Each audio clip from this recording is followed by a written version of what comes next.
You're listening to the All In Podcast with your hosts, Shane and Blake, giving you a new perspective on the dental industry.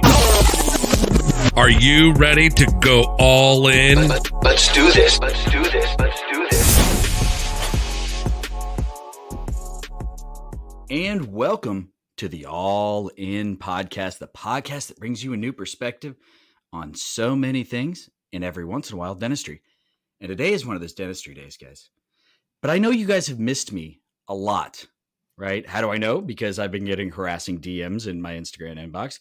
Anytime I run into one of you people at a meeting, you harass me about when the next recording is coming out. So here you go. I hope you're happy. And you really should be happy because this episode is all about you. No, not you, the listener, but Dr. Victoria Yu, who is our guest today. So let's all welcome Dr. Yu to the podcast. How are you, Dr. Yu? Shane, I'm doing very well. That's such a creative use of my name. Never have anyone have done that. So you may not pick this up in her voice, everybody, but I believe she's being extremely sarcastic here. But I do know, Dr. Yu, that you are a fan of puns almost as much as I am, right? Potentially. Yeah. Potentially. I mean, my name might have lent to that my entire life. So potentially I'm interested and maybe good at that. Well, I apologize, but I'm going to keep using it as a pun because I find it hilarious. So I hope that's okay with you, Dr. Yu. Yeah, absolutely. You know, one of the things that I'm really, really good at is really making fun of myself. So you're in good company. And my audience knows this very well, that I do so much dumb stuff that I rarely get embarrassed anymore. There you go. Yeah, agreed. Me too. So let's. So Dr. Yu, you're the Chief Clinical Officer at Mid-Atlantic Dental Partners. Is that correct?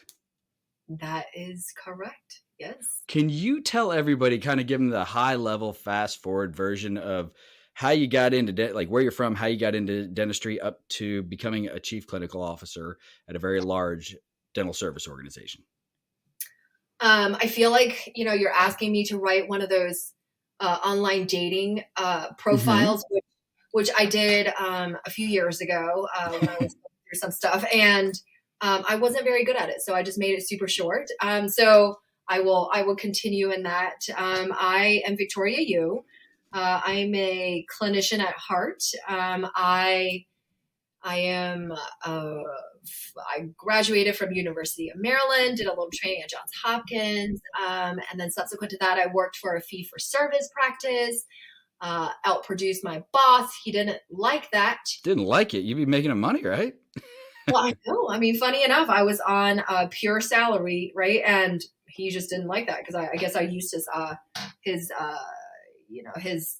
iTero machine at the time, or, the scanner at the time, way back when, too much. So I had to leave that situation, and I joined a local DSO and was their top producer. Subsequent to that, joined Heartland and opened up my own practices. Now I'm the Chief Clinical Officer of 240 practices under the umbrella of Mid-Atlantic Dental Partners. It's been a tremendous ride, and I continue to try to make fun of myself in front of more and more people. So as it grows, hopefully more and more doctors can realize that dentistry isn't so boring and so stodgy, and that, the dentists of tomorrow are actually human beings, and, we will achieve a lot of success if we are able to just really care for people. And I think that's an important component of care that I bring to my clinicians and focus. 100%. Put the patient first. And if you do the right things to the patient, everything else falls in line, right? Yeah, absolutely. Mean it.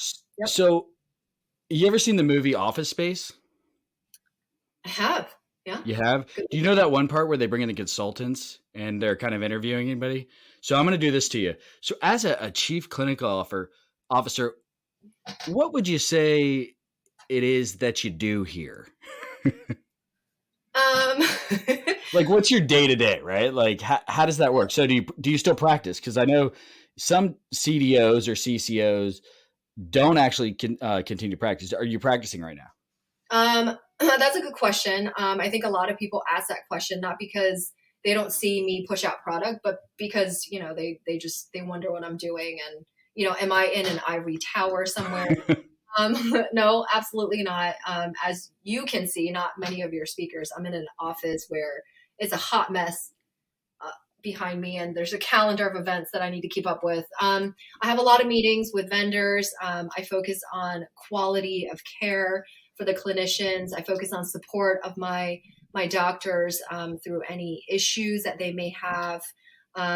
We come up with initiatives that, drive the clinicians to focus on comp care. We put together, and by we, I mean really just me, who I've garnered from other departments in my company. And we put on CE events for our clinicians. We partner with vendors. I help doctors with patient issues that they may have, any questions with operations, really. And, it's endless amounts of meetings and calls all the time. And then I just basically fall asleep at my desk and, get up the next day and do it again. Well, don't tell anybody that, right? We'll take that part of the podcast. I'm not taking it out, folks. I'm not taking it out. Right. So how has that transition been from, being an everyday, I'm practicing dentistry? Like, how did that even come about, or the want come about to move into a role like this? Right. Yeah. Really the business side of dentistry and representing kind of all the doctors within the organization, essentially. Right. Yeah, absolutely. That's a good question. How does one, do 4 years of school, 4+ years of school after college to train on a very technique sensitive surgical procedure and then want to leave it to become a representative? So at the other DSO, it was evident that, new grads, doctors coming out of school were in need of guidance, and guidance from clinicians who've gone through the process, more so than from an operator who was just driving through numbers, because, they don't quite understand what it's like to be a doctor and to be short-handed dental assistant and hygienist and still have to get through and still uphold quality. So I saw the need there, and I mentored a few doctors, and then having had my own practices, thriving practices that we then brought on associates there. I mean, it's just glaringly clear that, someone needed to step in to kind of groom the doctors and help them. Sure. Because when you graduate, like, we're really just all very lost souls, and we're hopeful that we have a mentor. But partner with a right mentor, a career could really take off. And if no mentor exists, then we're at the mercy of which course is marketed the best to our inbox. Yeah, that's kind of well said, because just because you market it well, it's kind of like with dentists, right? You could be an amazing marketer. You may get tons of patients in, and patients don't really know if it's good until after the fact, right? And even after the fact, they may not actually know till later. I know. You're so right, Shane, because, and I felt a need because I've gone through a lot of the struggles that clinicians shouldn't have to go through, that I feel compelled. Can you be specific? Just I'm actually curious, like, what are some of the struggles that because there's absolutely people listening right now who are probably going through the same struggles that you went through. Yeah. Good question. Let me give you specifics. For example, I graduated and I wanted to be, fee for service, because at school you think, I don't want to deal with insurances. I'm going to be, providing salt scrubs, pedicures, waterfalls, and that's yeah, I'm going to have, right? That's what they kind of teach you in school. And then you hear that DSOs are really just mills where, they churn and burn dentists. And from my experience, that is absolutely not true, right? Yeah, absolutely. I would agree with you. In fact, from my experience, I think, practice of dentistry under an umbrella, a support group umbrella, there is more quality control. And in fact, more courses and more focus on growth of the clinician than there would be at a private practice. So yeah, that's actually true, because you actually have somebody like you saying, I'm assuming you go to your clinicians and say, hey, what do you want? Right. Right. and then see if you can produce that. If you're a private practice, it's just you, right? Like it's me. I got to figure it out on my own, which can be a challenge, right? And by the way, Right. to kind of comment on that, some people consider DSOs mills. Yeah. Listen, there's good private practices, there's bad private practices, and there's everything in between. And that is the exact same thing for the DSO market, right? It's there's good, bad, and great actually. So, and everything in between those. So that's why I would say would you advise a young, dental student or somebody coming right out of school who's like, well, maybe I'll go into DSO first, to not just check in with one, right? Possibly look at a few just to see the differences. Yeah, I think it's important, and I've given talks on this specifically to dental schools and ASDA kind of groups across the nation. What to look for in a practice to join, and like you said, there's a breadth of great to absolutely awesome private practices, and there are DSOs that are on that spectrum as well. I think it's important to ask for clinical autonomy, clinical mentorship that's going to be available, education that's going to be either in person or virtual, right? We're just coming out of the COVID world. How much did said DSO pivot so that the clinicians are still afforded the opportunities to grow in their clinical abilities during COVID. I think the creativity of the clinical team to continue to focus their clinicians on care and elevating their knowledge base is good indication on how much a DSO is really wanting their doctors to lift their value every day. So, Dr. Yu, do you see a direct correlation between the quality of education and the quantity of education that, let's say, your group provides for your clinicians? And does that correlate directly to increased production, increased quality care, and increased satisfaction among your clinicians? I'm very curious on this one. I think that's a really good question. It's very loaded. I think, just because someone is constantly getting educated, as in taking week after weekend course on, X and then Y and then Z, does not necessarily translate to increased care. In that, what really is important in the thoughtfulness of the curriculum provided from a clinical director like me or a chief clinical officer is the actualization and the execution of the learning immediately after learning, because statistics have shown that if you don't use what you just learned, you lose about 40% after week 1, and then 60% after week 2, and then after week 3, if you go to an implant course, endo course, whatever you do, you haven't used it. Yep.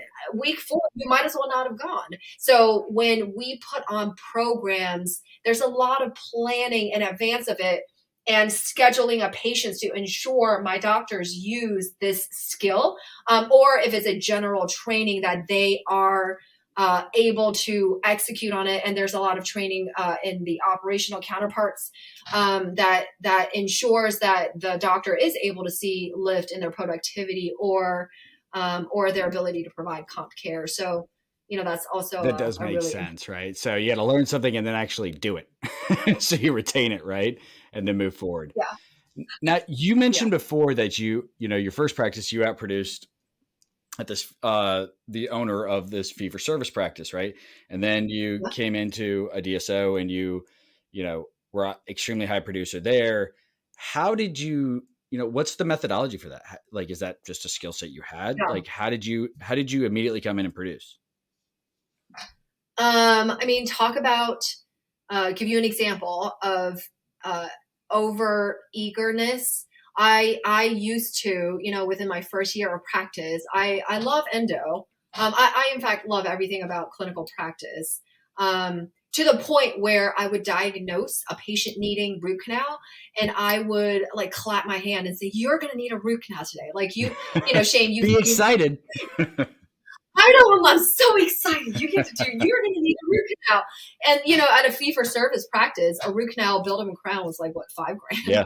So not only, the treatment planner office manager had to take me aside and tell me, hey, Dr. Yu, just so that you know, like, you shouldn't probably be saying that because you're freaking patients out. Or she was much like, how was I able to become so successful? I think,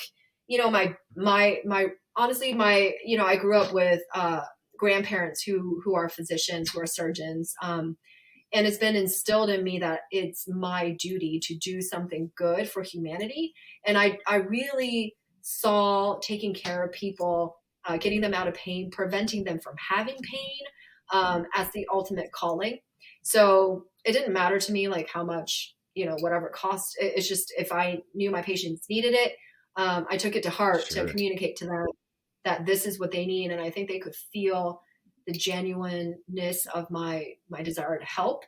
And, I would stay through lunch, stay after, to provide the care that they needed. I wouldn't be like, oh, well, it looks like, I'm out, right? I have a, yoga class, I have a date, nothing. I was just See you like, later. oh, well, good luck with that. Yeah, exactly. I'll see you in a week. I wouldn't do that. And I actually, I lived about an hour away from the local DSO, the practice where I practiced, and we worked 7 to 7, and it wasn't uncommon for me to stay until 8:30, and then drive the hour home because my patient who came in at 6:30 needed something done, and I just didn't want to say no to that person because I knew they were in pain or whatever. I remember doing an extraction and a bridge until like 8:30, and the patient was so appreciative. Like, her husband came in. It was just, I think things like that people can feel. Sure. So nothing extraordinary. I mean, I haven't had any personality training or anything. I think just probably just blessed with good examples in my upbringing. So I'm going to give you what those 3 things are based on what you said, because I get to listen to it. So authenticity, you're just being honest with patients, telling what they need. Empathy, you'd stick around longer, right? Put yourself in their shoes. Like, I wouldn't want to come back in a week, right? Like, if I'm in pain. And then hard work. Like, that's pretty much it. I mean, that's pretty simple, but that's awesome. Yeah, thanks. I mean, good summary. I was helping my son do his project on Thomas Edison, and he's named Edison. Mm-hmm. And apparently, I didn't know this until I did the research with him. Sure. But Thomas Edison did something like 3,000 trials for the light bulb to actually work. So, if anything, grit and persistence is the key to success. But it's not at all sexy. And also stealing ideas from others, because I do believe that Thomas Edison may or may not have borrowed some of those ideas and was very good at working with patent clerks, essentially. He was very crafty, correct. But I didn't quite think that was important to include in an 8-year-old's, that kind of. I do. I think when they're 8 years old is a perfect time to just say, hey, people suck. Right. Yeah. People are out for themselves. You should definitely highlight that to your classmates. My son, one of my sons is actually 8 as well. So I think I'm going to go when he gets home from school today. I'll go ahead and go ahead and give him that lesson. I think that's important. If you need a PowerPoint, I'll shoot it over. It's perfect. Yeah. Perfect. Yeah. Why People Suck by Dr. Victoria Yu. Why would you put my name on that, Shane? You said you had a presentation. All right, by Shane McElroy. That's fine. I'll pull an Edison and I will steal your presentation. That's right. Do what you gotta do, man. Like, it's yours. All you. That's how I claim other people's ideas all the time. If you say it out loud first, then it's yours. So. Yeah. Or if you say it louder, yeah, kind of. Go ahead, right. Go for it.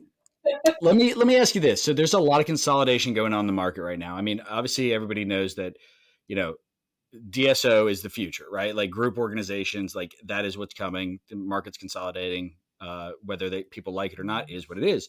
But there's also consolidation within that market itself. So you got a lot of mid-sized DSOs being grabbed by large ones. You got mid-sized coming together and merging. And you guys not too long ago went through a merger, right? With Perfect Teeth, Mid-Atlantic Dental Partners, Perfect Teeth, and Dental One. Can you take us through kind of that process? Because I think that's what a lot of people don't experience or understand. They hear about it. Yeah. What is that process like? You're so right in kind of forecasting the future of dentistry. I do believe, and industry leaders as well, that DSOs will be the future of practice for our profession.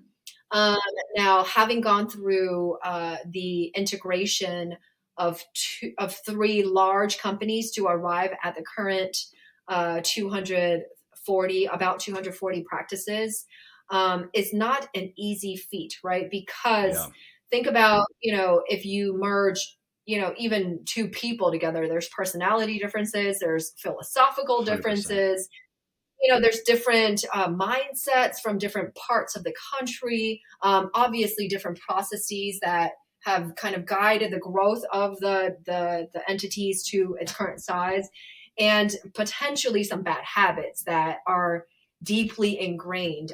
So have gone through integrating the 2 large kind of massive beasts together to make the larger parent one.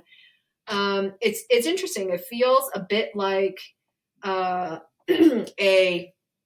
plane taking off, but us having to build the plane as quick as we can and learn about the different, what's good from both, and coming up with an ultimate better way of doing things that we can present to our clinicians and partners, and have them want to adapt it. So very interesting, and very much, based on relationships. Oh yeah. So communication. Yeah. Now, but where do you start, right? Like, so is it and where do you decide, are we going to keep the brand names? Are we going to merge them all into one? Are we going to do individual practice names? Like, is that the start of it? Like, what's the first part of that process after obviously there's the business side of acquisition, right? Like that's, mergers and acquisition. Let's put that to the side. But like, once the acquisition is done and the merger is done, what is the first place? It's just communicating in relationships? Is that where it starts?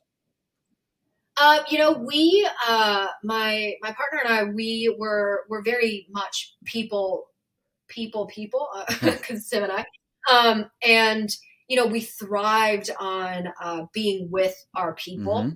And first step we took, was to have like a world tour where the teams met us, maybe shared a meal with us, or heard us, and was, we were able to get everyone together in a centralized location, most initially, and share very transparently our mission and our vision, because that's, we need alignment behind that, in order for us all to kind of row in the same direction in the boat.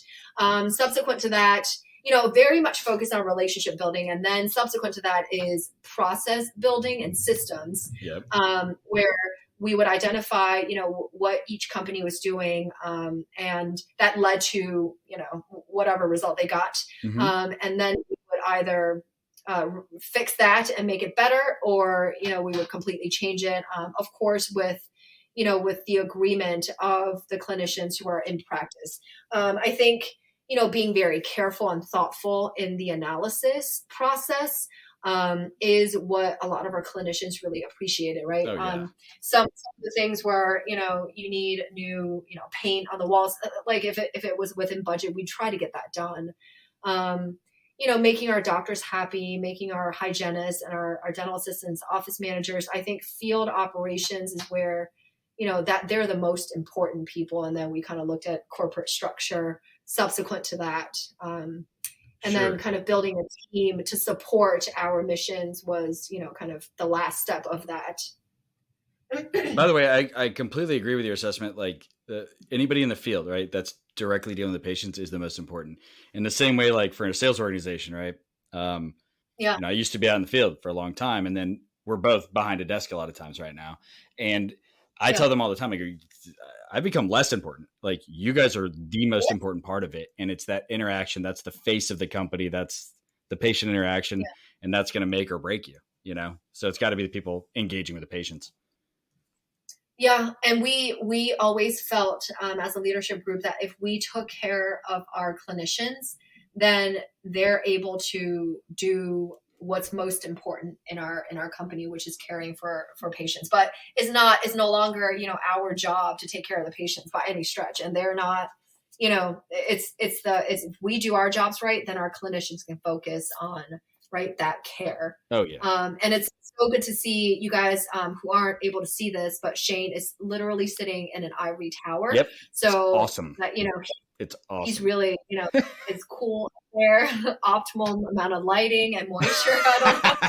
It's a dark, dingy office. I have to turn off my overhead lights because they make a buzz, so it picks up the recording. So it's the exact opposite of ivory tower. My wife gets to sit in her office in the ivory tower, and I get relegated to the basement in the little closet.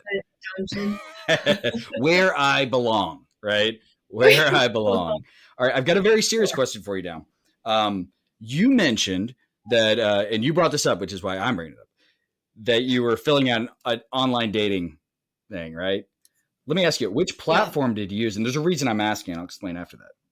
Is it like Match.com, or is it like, I don't even know what the ones out there are now. Well, in light of the Johnny Depp and Amber Heard situation, I feel like you're pulling what's her name, the Vasquez lawyer trick. Now, wait, is that the good lawyer, or is that the defense? Yeah, okay, good, sweet. I'll take it. Other one on the other side is like completely. Can I ask a question? Objection, but you asked the question. That is not a good attorney. Yeah, she was.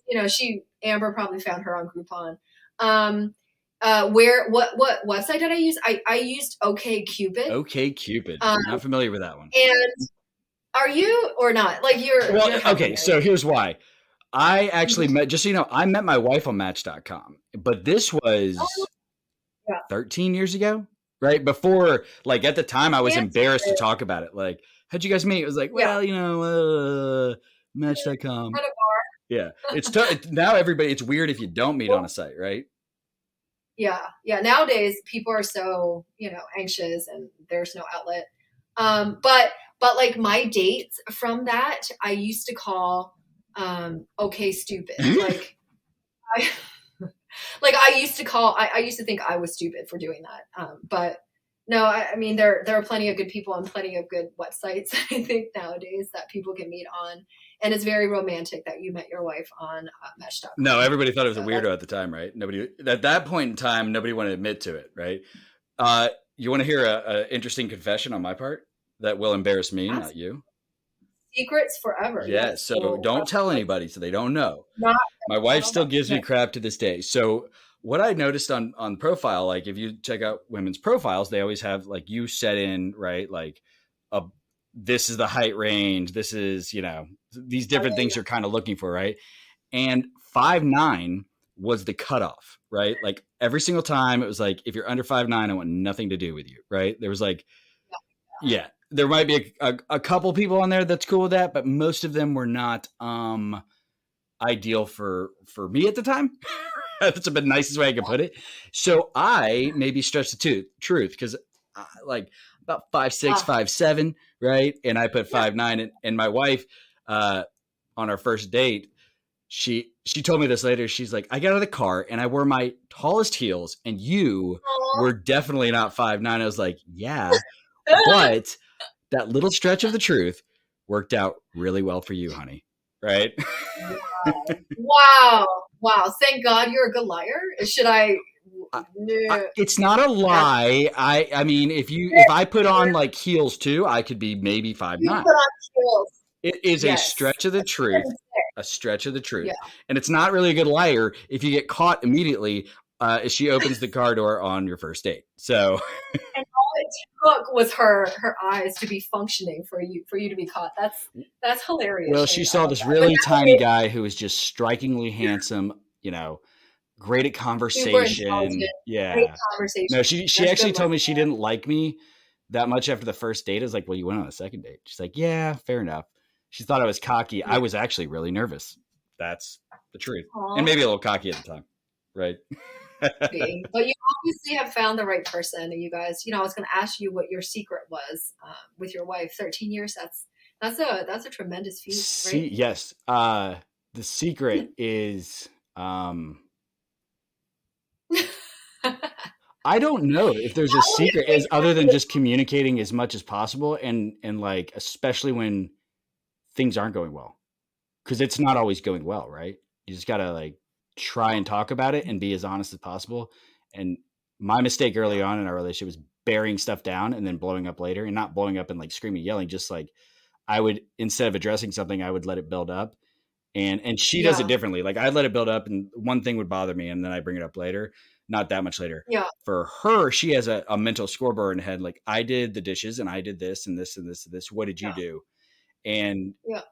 and I don't do that. Right. Like, and I don't know if it's because I No. don't do anything, or I think it's more so that I don't have a checklist. Right. Like I don't have this. And she knows that she brings that up. So, both of us getting better at that and valuing what the other person does in the relationship more than what you do, right? Or try to recognize it. Anyhow, that's my love spiel. I love that. So like her love language is like not words of affirmation, but like actions of service or something like that, right? That's probably It's hers. actions of service, but only the services that she wants. And I don't mean that. I'm not even saying that sarcastically. Like if I mow the lawn, she doesn't think about that as like doing something, right? I got you. Yeah. Like she cares about Yeah, so it'd be doing vacuum. stuff that's like the dishes and stuff. Or she doesn't like folding laundry. I'm like, I like folding laundry. Well, I don't like it, but I was like, I don't hate it. So like, Yeah. I was like, I'll pick up that slack there, so just communicating in that, and when you're getting, and just knowing that when it gets bad, like as long as you, well, not always, right? But like, everything's You do up and down, something. right? And as long as the other person's putting in as much as you are, and you love each other, then hopefully it'll work. Sometimes you put in like 100. Yeah, you're right. Sometimes you put in 100. Sometimes she puts in 100, and Yeah, but you're a busy dude at work. So Yeah. of course, yeah, gotcha. but everybody. So But okcupid is okay Are we stupid. still on that topic? Do you know how many people I've now offended in this short 30 minutes? A lot. How many like companies I personally have offended? Oh, right? no, Like, nobody cares. Nobody in the dental industry is going to care that you said that about okcupid, because if they find somebody on it, it works out great, right? I mean, I think they should use it. Absolutely. It's you and your wife having had a 13-year relationship already successfully is testament to Match.com's like algorithm. Yeah, well, I would say yes, maybe. Also Maybe. luck, right? Because that was her last day and my last day, right? Interestingly enough. Oh, on Match.com. Yeah. Because she had like a 3-month trial. I'm like, I'm not really, like, I went on dates, but I didn't, obviously, it's just like anything else, it's more like a baseball batting average. You're not going to hit a home run with every single date, right? Ever. Yeah. And so I probably went on 10 different dates with 10 different, and just so happened to be the last one. Well, it makes sense. Right. Of course. Well, meant to be.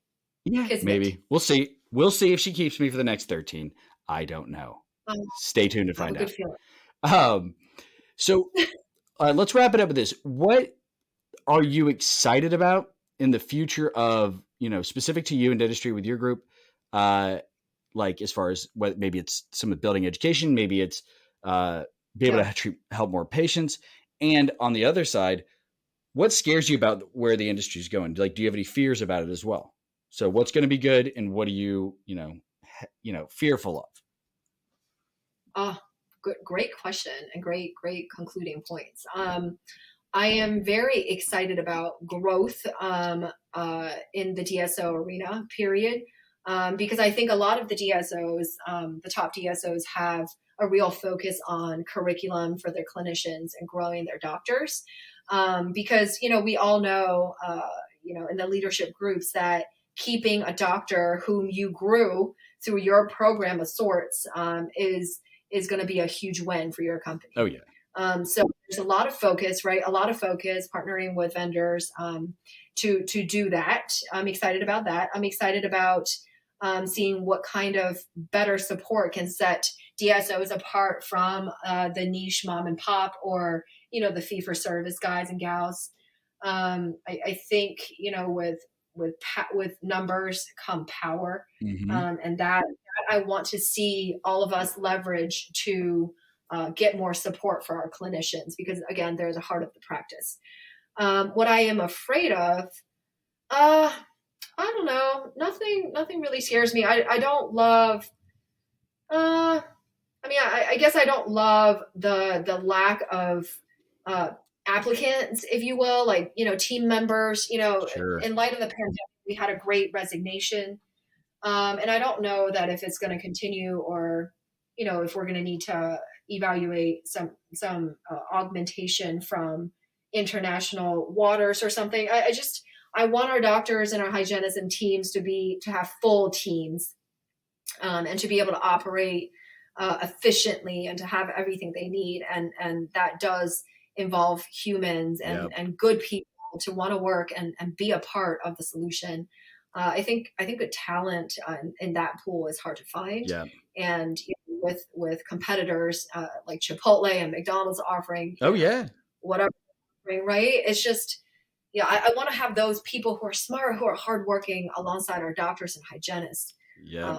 And not so much at fast food. Well, I'm going to tell you right now, the thing with the fast food place, what's interesting about this fast food place is you start to see the integration of ordering yourself through a computer. Like they're introducing that as a hybrid right now in certain places, and that will eventually replace them. That'll actually help other industries. Because I got to tell you right now, I travel a lot right now, and the service, and forget about dentistry because everybody's having the same issues. Like anywhere I go is the same. Everyone's understaffed right now. People don't want to come back to work.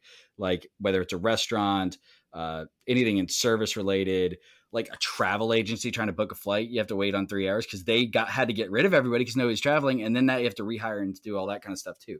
So it's not, dental is not certainly immune to it, especially with, assistants and office staff. But I hope that turns around because I don't know that's a great point and a great concern. Let's call it not a fear, but a concern going forward.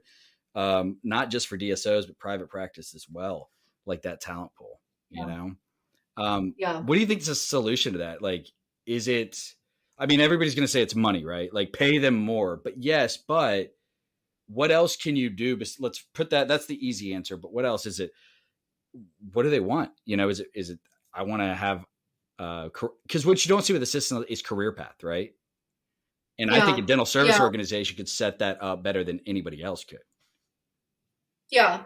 I think you're right. I think, putting empathy is going to be a great solution. Empathy from the leadership teams would be important because if we put ourselves in the shoes of a dental assistant who is, stressed because he or she is new and trying to support a clinician who's running 2 columns or 1 column, whatever, or a front desk person, business associate who's trying to check in patients, check out patients, and then treatment plan and insurances.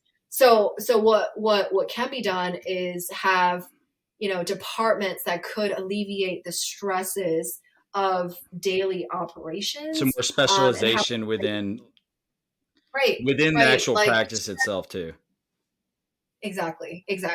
So that they don't have to submit insurance, right? Yeah. You just solved the problem for the whole industry on the fly. That is impressive.